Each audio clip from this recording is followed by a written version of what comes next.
Already, man. What's going on? Who we got in the building, man? Young CJ in the building. You feel me?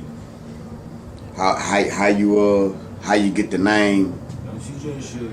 So my first name's Christian. My middle name's Lee, but everyone used to call me Little James because that's my dad's name. So I just put Young CJ, Christian James. Make sure I meet my pops. That's think about it. That's the legacy I'm carrying on. So gotta hold that legacy strong. So tell us about where you from, your city, and that stuff right there. So I was born in Corpus Christi. We moved. I was back and forth between Houston and Aransas when I was a baby. And I know we stayed in Houston for some time. After that, my mom and my pops weren't always together. So I had a rough little childhood growing up and shit. Nothing too much, but shit. From Houston, went to Portland for 6 months to a year. After that, went back to AP. And from AP, I grew up there shit all the way till I was a senior in high school. And then my mom got sick, had a little complication, been stroking, shit like that. Had to dip into Portland with my good friend and my close business partner, Katie does it. Ever since then, we just been on the road and shit, took off from here. So what made you get into the music? Shit, to the music? Alright, look. Freshman year, I was already doing beats. I used to add a little, what do you call it? Like a DJ setup, I guess you could say, like a scratch table, recorder, everything, computer. So what I would do is I had a free trial and I could never make a full beat. So I would do 30-second snippets and I'll make 4 to 5 30-second snippets, combine it into full. And that was my 2 minute, 30-second something beat. Hit the streets, sell that bitch for 15, 20 bucks, and I was doing that shit for a minute. I didn't really see no progress in it because it was just some chump change here and there. And then I was like, man, I got my homeboys from AP. I told them I was trying to do this music shit, and they were like, bro, let's fucking do it. Never really continued with it, but I always wrote from 8th, 7th grade. I still got journals and shit, but just writing. I mean, I wasn't good. I was probably asked them, but shit, I used to write a lot. Well, I mean, the stuff that you wrote with the way that the industry is, it's like some of the simpler stuff is what people gravitate to now these days. So, some of them old writings, you know what I mean, could reach the minds of people sure. now, It's always good to surface. Don't get me wrong, a lot of my songs too, I think one of my first songs on my EP, it was a song that I wrote a long time ago, at least 4 or 5 years ago. What was the EP?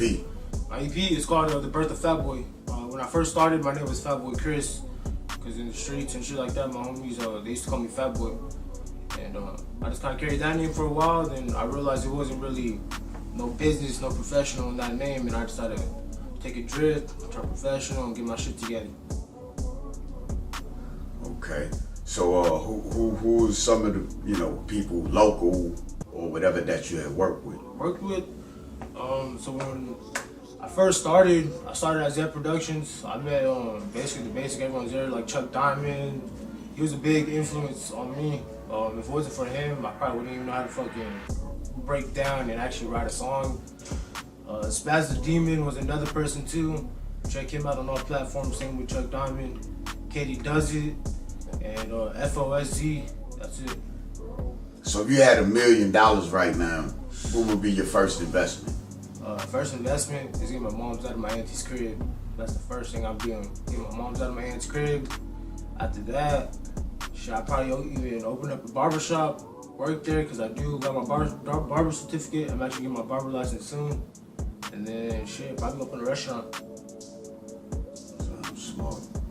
So they say these days rap is the most dangerous job. How do you keep yourself focused and out the bullshit? Shit, I ain't gonna lie, it's hard. It is very, very hard, because especially if you was already in bullshit before. I mean, now that you make music, it's just a bigger target on your back. I got OGs and homies that tell me it ain't worth it, bro.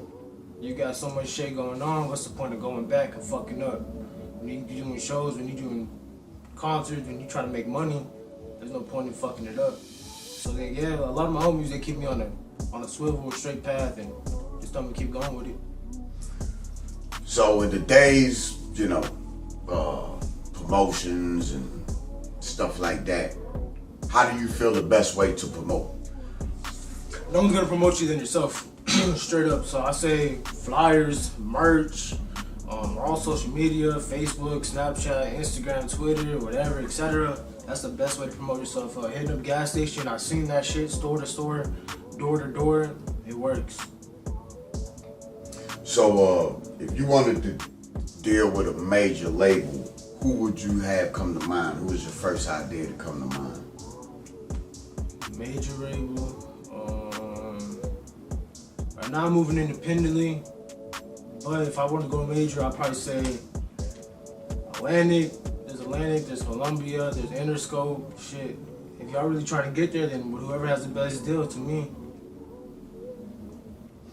Okay, so I don't know if you've seen the controversy of YSL and the RICO and stuff like that. Yeah. And a lot of Young Thug in particular, Jeffrey, I forgot his last name. How do you feel about the guys that allegedly snitched on them or turned on them? Do you think that they did what they had to do for their families, or do you think that they should have held it down because that right there in that situation, shit, I mean, there's protocols, there's shit you gotta follow, you feel me? I mean, if you went deep that way, I mean, shit, what's the point of flipping and switching up? You already knew what you signed up for. You knew what you was getting yourself into at that point. No disrespect, but it just, you gotta keep it real when you gotta keep it real. Suge Knight give you a call, tell you to come visit him in LA, what you gonna do? I'll visit Suge. I'll see what's up. Shouts out to Suge, man. Shouts out to Suge. Okay, so this gang got a long history, different generations. How far back do your knowledge go of the first rap song that you heard? First rap song, shit. For sure in the 90s. I grew up 2000. I was born in 2000, 2002, but I for sure listened hella 90s. Grew up with DMX, Tupac, Easy, NWA, Ice Cube, Dre, fuck, who else? We got Project Pat, we got 3-6 Mafia. I think they're a little after that, but Underground Kings, fuck, we keep going on. But yeah, I say about 90s. So, you named a few artists out of those ones who had the most impact. Well, I'm gonna say, yeah, let's say who had the most impact, and then I want to know the most impactful song, even though I know it's a few. But, you know, tell me who had the impact, and tell me a song that you just couldn't stop jamming. Shit. I want to say Biggie had an impact on me, for sure, Biggie. And it was an early song. I don't remember the name off the rip, but I remember when I watched the movie, they played it. And I remember after that, I would always watch that movie and shit. But yeah, Biggie had a big influence on me, for sure. Just his rhyme scheme, his rhythm, when he was off the flow. I mean, shit, just battling on the corner. I wish we had shit like that still to this day, but we can't do shit like that without someone getting stabbed or shot. So, had Biggie not got killed, what do you think the state of hip hop would be in today? I feel like if Biggie or Tupac didn't get killed, hip hop would have a different type of industry. I mean, shit, it probably wouldn't be a little different, but for sure, I feel like a lot of beats would have not happened if that shit probably got dropped or something. The industry would have been different, for sure. Okay, so how you feel about drill music? What's your take on that? Shit, I mean, I'm for it. I'm not really against it, cause like Dre said, if you ain't with the new hip hop, then what the fuck you here for? Cause you either with it or you not, and it's a train, and it's always gonna keep going, and it ain't never gonna stop. Right now, drill is what's popping. Everyone's fucking with drill. If you're really looking at the New York scene, that's popping right now. All New York drill. Shout out Chicago drill. Shit, Spazzy Demon, that's drill all right there. Okay, so if I put you in the room with a rapper from every coast, how do you think you're pan out as far as your artistry? Shit. I feel like if I'm in a room with every other rapper from every coast, they're gonna know who the South is for sure. Cause it's all about the South, you feel me? So what you think gonna happen first? Meteorite, volcano, or nuclear strike? Shit. The bullshit we go through with Sleepy Joe and everything, probably nuke if it came to that point. But I mean, our forces are really strong, so I don't think it would. We probably have one of the best forces in the whole U.S. So if you wanted to go to another country, where would you go? Shit. Probably Europe. I'll go to Europe for sure. Why Europe? Just because they have a lot of crazy festivals. I mean, I know for a lot of artists, they travel out there to go perform. And shit, Europe loves rap music. So shit, that's a good ass place to go visit. I would also love to go visit Amsterdam. Shit, weed's legal there. Shit, I want to smoke up. So, tell us about what you're working on now. What I'm working on now, I'm working on a mixtape called Never Enough, my first official mixtape. I had a EP out, I had some singles here and there.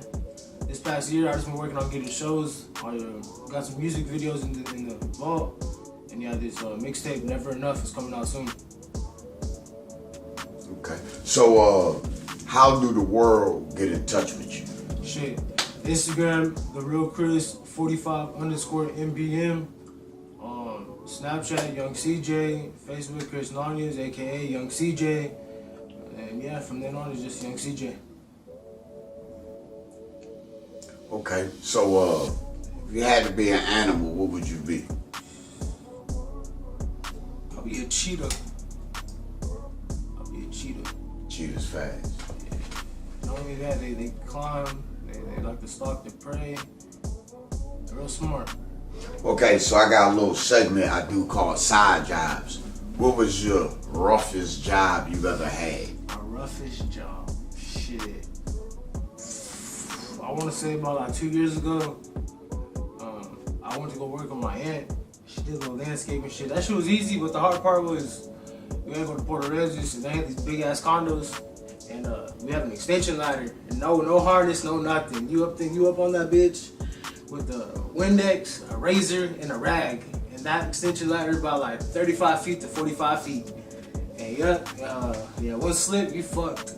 That's probably the shittiest thing I ever did, climb up there every day. That shit sucked.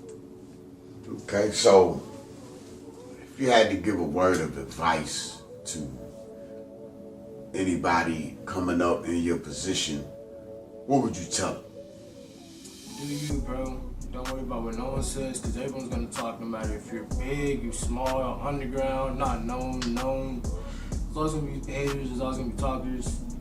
Keep your head down, mind your P's and Q's. I mean, shit, you came this far, what's the point of giving up, you feel me? Just keep on going. This is Young CJ, and right now you're watching 21st Century TV. Perfect.